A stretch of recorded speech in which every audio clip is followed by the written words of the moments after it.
ओम शांति। सुप्रभात।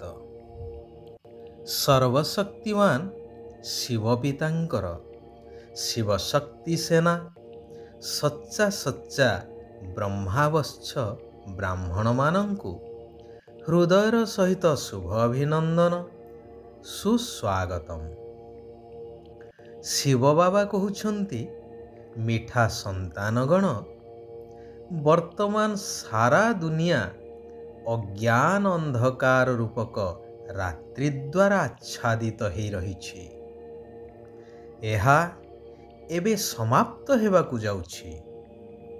ज्ञानालोक द्वारा पवित्र सतो प्रधान सुख शांति संपन्न सत्ययुगी दिन मु तुम पाई नहीं आसुछि। एबे सीधा सड़क मो ठारू एहा प्राप्त कर।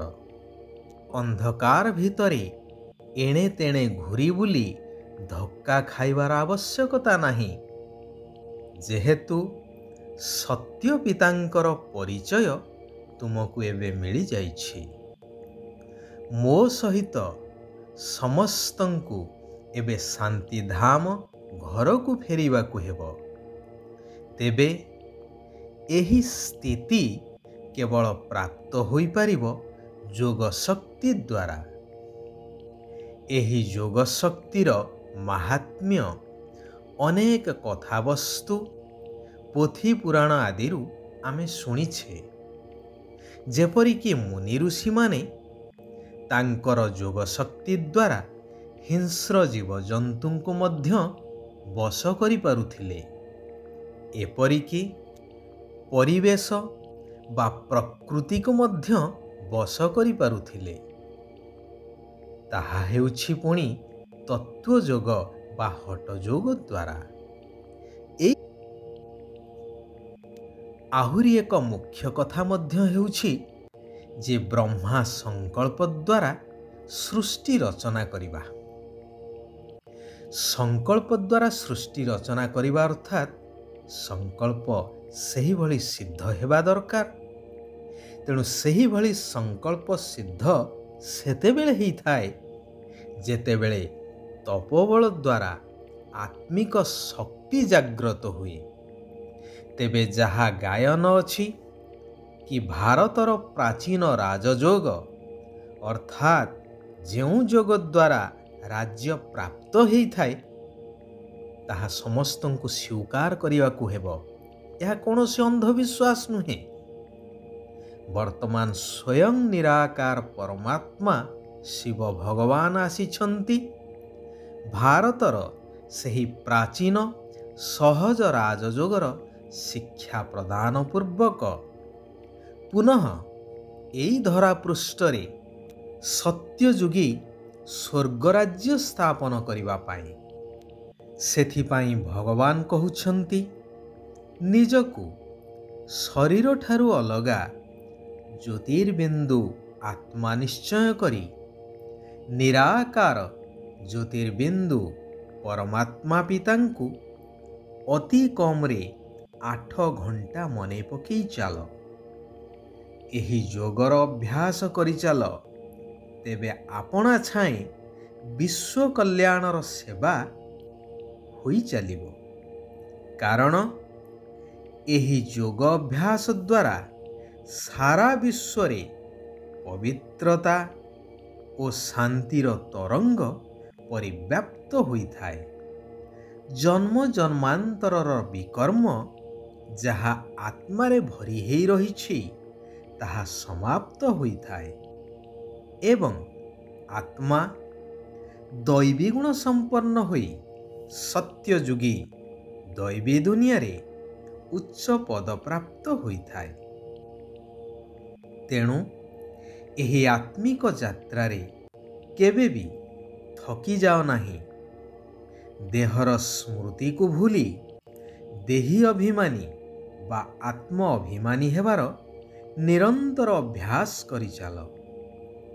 गीतरे मध्य सचेतनतार वार्ता दे चलुछंती ना कि रात के राही थक मत जाना सुबह का मंजिल दूर है नहीं, अर्थात ଭକ୍ତି ମାର୍ଗର କଳିଯୁଗୀ ରାତ୍ରିର ପଥିକ ଥକି ଯାଅ ନାହିଁ। ଏହି ରାତି ଏବେ ଶେଷ ହେବାକୁ ଯାଉଛି ଏବଂ ସତ୍ୟଯୁଗୀ ନୂଆ ସକାଳ ଆଉ ଦୂର ନାହିଁ। ଗାୟନ ଅଛି, ଭଗବାନ ଅନେକ ଧର୍ମର ବିନାଶ କରି ଏକ ସତ୍ୟ ଧର୍ମର ସ୍ଥାପନା କରୁଛନ୍ତି।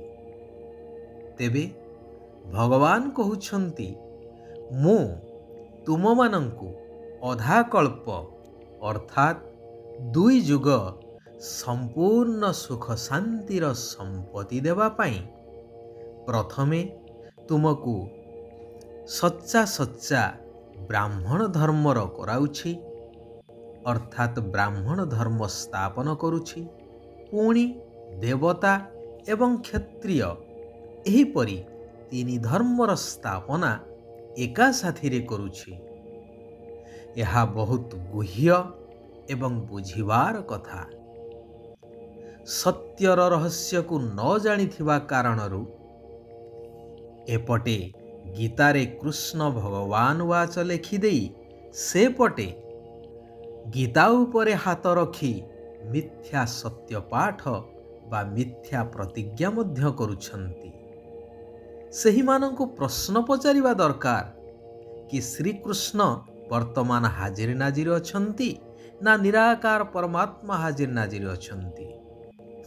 ସମସ୍ତେ କେବଳ ଦ୍ୱନ୍ଦ୍ୱରେ ପଡ଼ୁଛନ୍ତି। ଯାହା ଏପଟେ ଶିବଙ୍କୁ କହୁଛନ୍ତି ବ୍ରହ୍ମେଶ୍ୱର ଅର୍ଥାତ୍ ବ୍ରହ୍ମର ଈଶ୍ୱର, ସେପଟେ କହୁଛନ୍ତି ବ୍ରହ୍ମ ହିଁ ଭଗବାନ। ବ୍ରହ୍ମ କହିଲେ ତତ୍ତ୍ୱ, ଯାହାର ଈଶ୍ୱର ବା ମାଲିକ ହେଉଛନ୍ତି ନିରାକାର ପରମାତ୍ମା। ସେଥିପାଇଁ ତାଙ୍କୁ ବ୍ରହ୍ମେଶ୍ୱର ବୋଲି କୁହାଯାଉଛି। କିନ୍ତୁ ମାନବକୃତ ବିଭିନ୍ନ ଶାସ୍ତ୍ର ଆଦି ପଢ଼ି ମନୁଷ୍ୟଙ୍କର ଆଜି ଅଡ଼ୁଆ ସୂତାର ଖିଅ ଖୋଜିଲା ପରି ଅବସ୍ଥା ହେଇଯାଇଛି।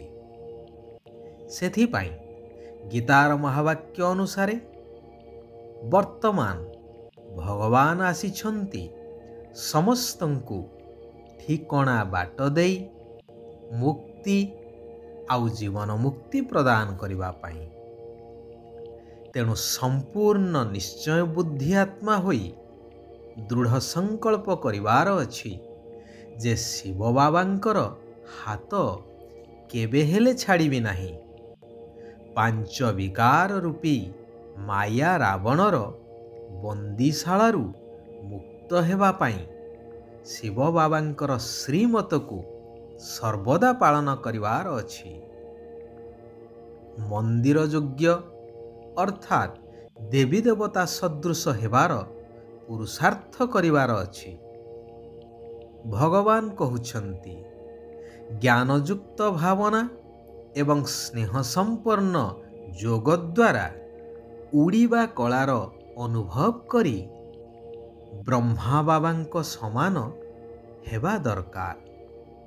ତେବେ ସର୍ବଦା ସର୍ବଶକ୍ତିର ଅନୁଭୂତି କରିବା ସହିତ ବିଜୟୀ ମଧ୍ୟ ହୋଇପାରିବ।